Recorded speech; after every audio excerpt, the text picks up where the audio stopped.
everyone, it's Alice, and today it's time to talk about the books that I've read in the past month.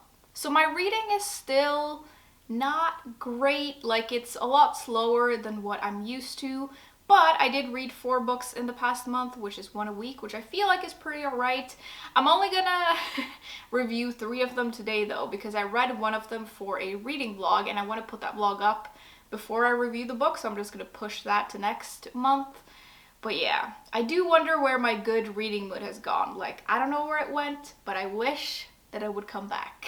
Anyways, the first book that I want to talk about today is Crying in H Mart by Michelle Zauner, and this is a nonfiction book. It's a memoir, and it's the story of the author, of course, and her experience of growing up as an Asian American.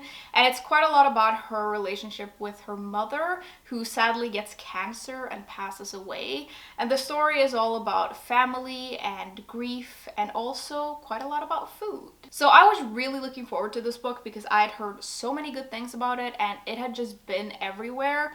But to be honest, I was a little bit disappointed in this. I don't know what it was, but for some reason I just didn't connect to it in the same way that a lot of other people seem to. My favorite part of this book though was definitely all the food. Like, I love when there's food in like memoirs or just in books in general, in life in general. But I really like reading about food and really good descriptions of it, so I really enjoyed that. And then I thought that the relationship between the author and her mother was very interesting, and seeing that sort of evolve throughout the author's life. And her mother is, or was, quite the character. I think for me, I was just a lot less emotionally invested in this than I was expecting. And for me, I felt like as I went along with this, it started dragging a little bit.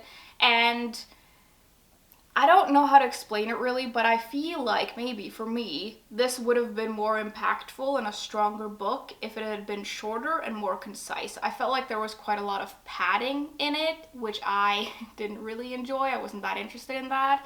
And then there's also something about like the structure of this and how it jumps around that didn't quite work for me. So I think that the story in and of itself is really strong and interesting, but there's something about the way this is written that I just, for some reason, didn't really get on with. Maybe my experience was affected by the fact that I had really high hopes when I went into this book. Like, sometimes you go into a book with really high expectations and that kind of ruins it for you. So maybe it was that, but for me, this just didn't really stand out in any particular way, and so I gave it a 3 out of 5 stars.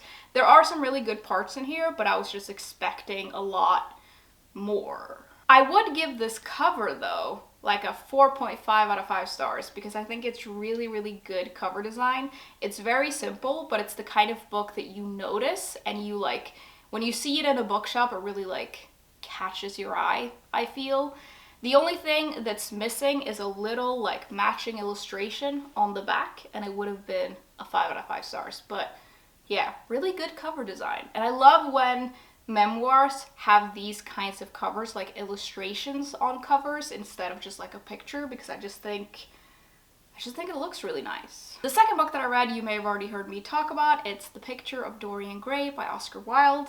And this is a classic horror novel, and it's about this beautiful but corrupt man who wishes that this painting would age instead of him, and then it does, and this painting becomes his terrible secret as he descends into a spiral of depravity and cruelty. I've done a whole extensive reading vlog all about this book where I also reviewed it very thoroughly, so I'm going to keep it brief here. But I really enjoyed this book. I especially loved the writing. I thought the plot was really good, and I thought the characters were fascinating even though they were terribly unlikable. My only issue with this was the pacing in parts, but overall, I very much enjoyed this, and I'm really, really happy that I read it after so many years of people recommending this book to me, and I gave it a 4 out of 5 stars. The last book that I have to talk about today is a book in Norwegian. It's Derfor må du vite at jeg er same by Ella Marie Hætta Isaksen, and this is a nonfiction book. It's a memoir, and it's the story of the author, who is a singer, but she's also Sami, and the Sami people are an indigenous people who inhabit the northern parts of like Norway, Finland, Sweden, and then I think parts of Russia. And this book is all about her experience of growing up as a Sami person in Norway, and it's all about her career and her culture and her people's history. I was really excited to read this book, and it did not disappoint. It was really, really interesting. I haven't really read a lot of books about or by Sami people. All I really know about them is what I learned in school, which I feel like my education was a little bit lacking in that point. And I just want to read more books about Sami people and by Sami people, and I feel like this was a great book to start off that little journey with. It's really easy to read, it's quite short, and it's very easy to understand, and I feel like it balances the author's life and sort of the exploration of her culture really, really well. Now, if you don't know, which if you're not Norwegian, you probably don't know, and even if you are Norwegian, you might not know, for about 100 years, the Norwegian government decided to try to make the Sami people Norwegian, which is some bullshit. And this book really explores a lot of the repercussions of that, and it talks a little bit about what happened to the Sami people. And it was really interesting. Absolutely heartbreaking, but very interesting. I think it's important to know about, and I really liked how this book explores the consequences of it and how much it has affected the Sami people. And it's incredibly sad, but I feel like it's important to know about. I think the author does a really good job of talking about a lot of things for such a short book. Like, she mentions a lot of different issues and themes and a lot of her own experiences, but I didn't really feel like those like parts lacked anything. Like, I feel like they were very well balanced. Like, it doesn't go super deep into anything, but I feel like it covered what I think are the most important things. And I think it's great to hear her experiences, but also the experiences of the people that she knows. And I just feel like you get a really good look into the culture, both the good and the bad. I love how proud the author is, though, like, of her heritage, but I also like that she shows us that she's struggled with it sometimes, and she sort of explains why. And I just think it's a very personal, and it feels like a very authentic book, but it also sort of gives us a broader look into the Sami people, and I just think it's a really good and interesting book. I kind of wish it was longer, though. Like, I wish this was like 600 pages. I think that could have been really interesting.